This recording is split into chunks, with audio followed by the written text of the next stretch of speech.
नमस्कार, स्वागत है आपका खबर भारत 360 में। मैं हूं आपके साथ रूबी और आइए करते हैं खबरों की शुरुआत। तो दीर्घ विधानसभा चुनाव में कांग्रेस प्रत्याशियों के नाम घोषित होने के बाद कांग्रेसी कार्यकर्ताओं ने चुनाव प्रचार कार्य शुरू कर दिया है। इस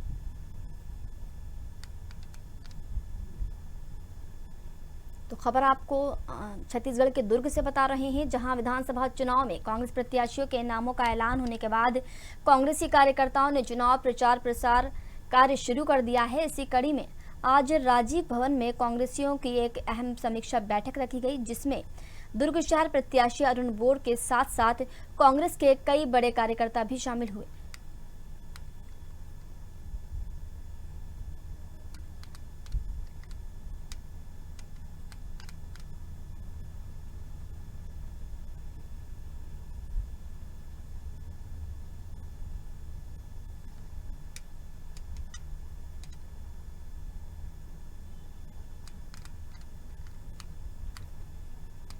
तो देखिए, इस बैठक में कांग्रेस कार्यकर्ताओं को आगे की चुनावी रणनीति के बारे में अवगत भी कराया गया और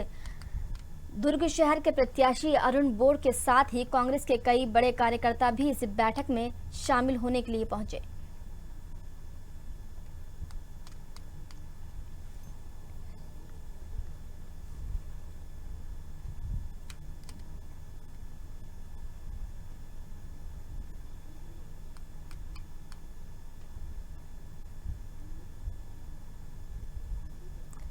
खबर आपको छत्तीसगढ़ के दुर्ग से बता रहे हैं, जहां विधानसभा चुनाव में कांग्रेस प्रत्याशियों के नाम घोषित होने के बाद कांग्रेसी कार्यकर्ताओं ने चुनाव प्रचार कार्य जो है वो शुरू कर दिया है और इसमें बहुत ज़्यादा तेजी भी आ गई है। इसी कड़ी में आज राजीव भवन में कांग्रेसियों की अहम समीक्षा बैठक रखी गई, जिसमें दुर्ग शहर प्रत्याशी अरुण बोरे के साथ ही कांग्रेस के कई बड़े नेता और कार्यकर्ता भी शामिल हुए। साथ ही इस बैठक में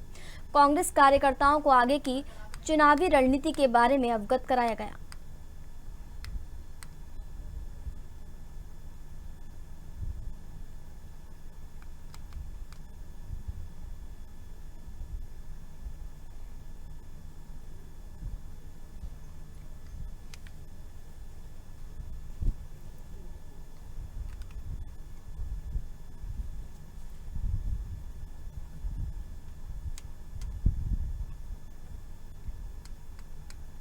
तो छत्तीसगढ़ के दुर्ग से आपको खबर बता रहे हैं, जहां विधानसभा चुनाव में कांग्रेस प्रत्याशियों के नाम घोषित होने के बाद कांग्रेसी कार्यकर्ताओं ने चुनाव प्रचार जो है वो शुरू कर दिया है और आज राजीव शहर भवन में कांग्रेसियों की अहम समीक्षा जो है वो बैठक की गई, जिसमें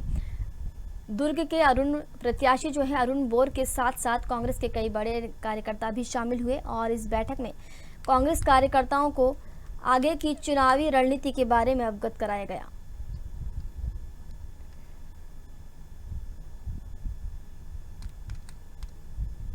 तो देखिए, टिकटों का वितरण हो चुका है, नामों की घोषणा की जा चुकी है, क्योंकि मध्य प्रदेश के चुनाव जो हैं, छत्तीसगढ़ के चुनाव हैं, जो देश में 5 राज्यों में चुनाव होने हैं, वो नज़दीक ही है। ऐसे में जो पार्टियां हैं वो अपने अपनी समीक्षा बैठक कर रही हैं, कार्यकर्ताओं को एक कर रही हैं, उनको जो चुनावी मलमूत्र है जो वो देने की कोशिश कर रही है। ऐसे में अगर हम बात करें छत्तीसगढ़ के दुर्ग की, तो वहां पर भी एक समीक्षा बैठक रखी कांग्रेसियों ने और इस बैठक में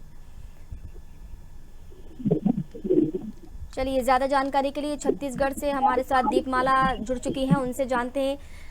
दीपमाला, जो चुनावी प्रचार प्रसार जो है वो शुरू हो गया है, क्योंकि नामों का ऐलान भी हो गया है, और ऐसे में इस बैठक को कितना अहम माना जाए? जी रूबी जी, जिस तरह से छत्तीसगढ़ में विधानसभा चुनाव को लेकर भाजपा और कांग्रेस दोनों ही दलों ने तैयारियां जोर शोर से कर दिया। आम जनता तक अपनी योजनाओं को पहुंचाने के लिए दोनों ही दलों ने तैयारियां कर ली है। इसी कड़ी में आज कांग्रेस के कार्यकर्ता जो है कांग्रेस भवन राजीव भवन में उन्होंने समीक्षा बैठक ली, अहम बैठक कहा जा सकता है इसे, जिसकी अध्यक्षता पूर्व विधायक कहा जाए दुर्ग शहर से प्रत्याशी अरुण बोरा ने ली है, जिसमें कांग्रेस के समस्त कार्यकर्ता और पदाधिकारी मौजूद थे, जिन्होंने आगामी विधानसभा चुनाव की समीक्षा की है कि किस तरह कार्यकर्ताओं को इस क्षेत्र में कार्य करना है और कांग्रेस की जो जनता के लिए जो योजनाएं हैं उनको आम जनता तक पहुंचाना है, और जिन योजनाओं का लाभ आम जनता को नहीं मिल चुका है या नहीं मिल रहा है, इससे आम जनता के समक्ष जाके उनसे इस संबंध में बात करना है। और यहाँ पे एक चीज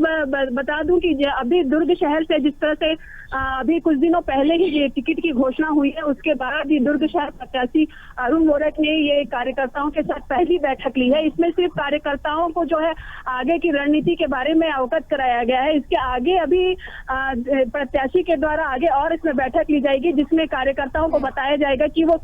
आम जनता तक किस दिन और किस तरीके से वो अपने कांग्रेस की योजनाओं को आम जनता के बीच पहुंचाएंगे, और अपने घोषणा पत्र में जो उन्होंने योजनाएं जो लिखी है वो आम जनता को उससे अवगत कराएंगे। इसके लिए आगे और अरुण वोरा जो दुर्ग शहर प्रत्याशी उनके द्वारा आगे और इस तरह से बैठक ली जानी है, जिस बैठक में कम से कम कहा जाए तो कांग्रेस के 100 से 200 कार्यकर्ता और पदाधिकारी जो हैं कांग्रेस के मौजूद थे, जिसमें महिला कांग्रेस कमेटी भी मौजूद थी, युवा NSUI भी मौजूद था, और कांग्रेस के जितने समस्त कार्यकर्ता हैं किसी भी पद में हो, वो सब ने मिलकर आज इस समीक्षा बैठक या कहा जाए इनका ये अपना एक अहम बैठक थी, जिसको लिया है आगामी विधानसभा चुनाव में अपने नीति बनाने के लिए। जी रूबी जी। दीपाला, आपने जैसे कि बताया कि जो चुनाव नज़दीक है, ऐसे में जो तमाम दल हैं वो अपने अपने कार्यकर्ताओं को जो है मूल मंत्र देने की कोशिश कर रहे हैं, और चुनावी रणनीति के बारे में जो तैयारी है वो की जा रही है, कैसे मतदाताओं को रिझाना है, कैसे वोटरों को अपने हक में करना है। तो कांग्रेस की अगर हम बात करें दुर्ग जिले में, तो दुर्ग में किस तरीके की अभी स्ट्रेटेजी बनाई गई है, रणनीति क्या बनाई जा रही है? जी रूबी जी, दुर्ग शहर की बात करें तो यहाँ आम जनताओं की पिजाज खास कर दुर्ग शहर में बोला जाए तो मूलभूत सुविधाओं को लेकर शायद कांग्रेस अपना घोषणा पत्र तैयार करेगी, और मूलभूत सुविधाएं जिसमें सड़क, नाली है, जिसमें प्रधानमंत्री आवास योजना है, और इसी तरह महिलाओं के लिए है स्व सहायता समूह योजना है, इन सभी योजनाओं को आम जनता तक पहुंचाने की कोशिश करेगी। और ज्यादा से ज्यादा कहा जाए तो महिलाओं की संख्या दुर्ग शहर में अधिक है, तो दुर्ग शहर की महिलाओं को जो है कांग्रेस इस और अपने टिकट के लिए, अपने जो वोट के लिए ज्यादा से ज्यादा महिलाओं को रिझाने की कोशिश करेगी। इसी के तहत वो आगे जो है आम जनता और महिलाओं के बीच लेकर अपनी योजनाओं को पहुंचेगी, ताकि अधिक से अधिक कांग्रेस को वोट मिले। एक चीज यहाँ पे बता दूं कि कांग्रेस को इस बार भी पूरा उम्मीद है कि आम जनता जो है उनके बीच पहुंचकर उनको ये लग रहा है कि इस बार भी वो भारी मतों से ही विजय होंगे, और इस बार भी दुर्ग शहर से ही विधायक अरुण वोरा ही होंगे। लेकिन ये तो आगामी विधानसभा चुनाव में नतीजे बताएंगे कि किस दल का जो है विधायक दुर्ग शहर की जनता जो लेके आती है। लेकिन यहाँ पे बात की जाए तो अभी भी कांग्रेस को पूरा विश्वास है कि अब की बार भी भूपेश सरकार ही आएगी, और सबको विश्वास है कि भूपेश है तो भरोसा है। जी रूबी जी बिल्कुल दीपाला, आपने सही कहा कि आगामी चुनाव जो होना है उसके बाद जो परिणाम आएंगे वही बताएगा कि आखिर किसकी सरकार बन रही है। लेकिन मध्य प्रदेश की तरह बात अगर हम छत्तीसगढ़ की करें तो यहाँ पर भी जैसा कि आपने बताया कि महिलाओं को पूरे साधने की जो है वो कवायद तेजी से चल रही है।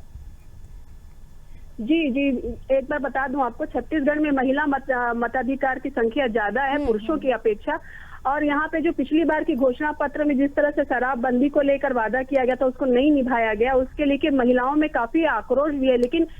उसी की जगह कांग्रेस के द्वारा कहा जा रहा है कि महिलाओं के लिए स्व सहायता समूह की योजनाएं जो चालू की गई थी, जिसमें महिलाओं को अधिक से अधिक रोजगार दिया गया और महिलाओं को ज्यादा से ज्यादा स्वावलंबी बनाने की कोशिश की गई। तो आगामी विधानसभा चुनाव में भी जिस तरह पिछले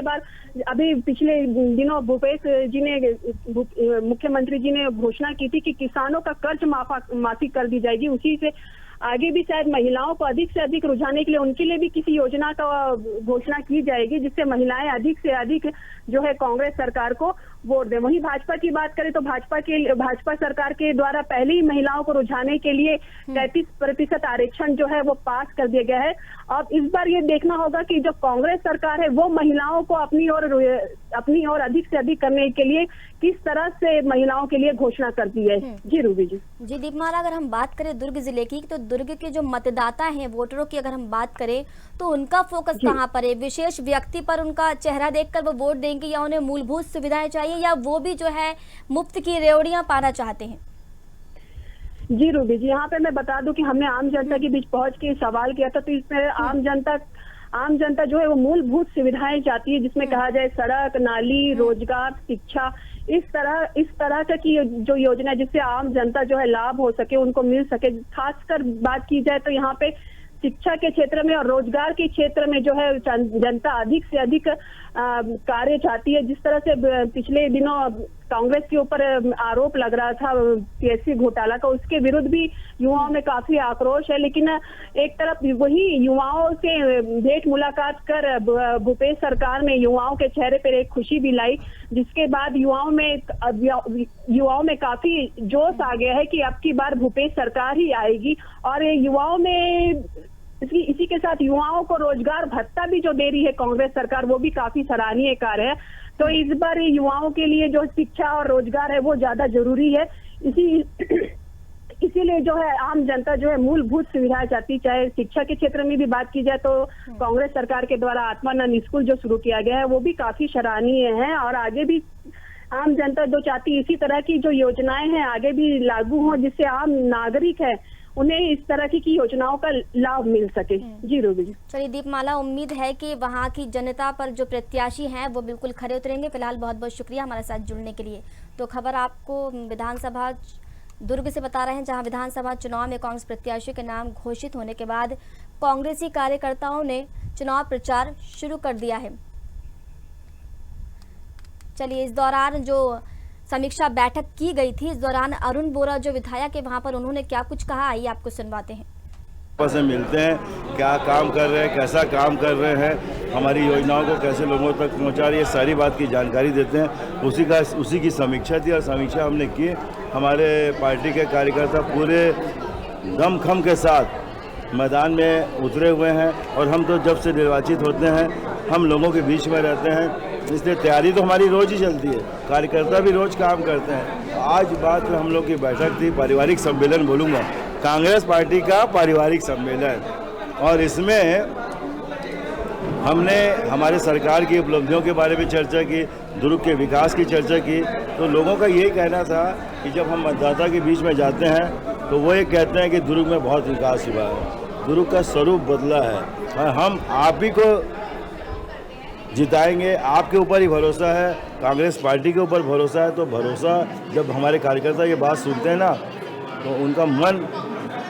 उत्साह से भर जाता है, क्योंकि हमने किया है। अरे भूपेश बघेल जी ने किया है, हमारे वो कहते हैं कि आपके विधायक ने किया है, दुर्ग के विधायक ने। तो ये काम सब हुए हैं जो दिखते हैं, बताने काम कभी बताए नहीं जाते, काम दिखते हैं। कामों का मूल्यांकन समय आने पर मतदाता करते हैं, जिनको मैं भगवान मानता हूँ वो करेंगे।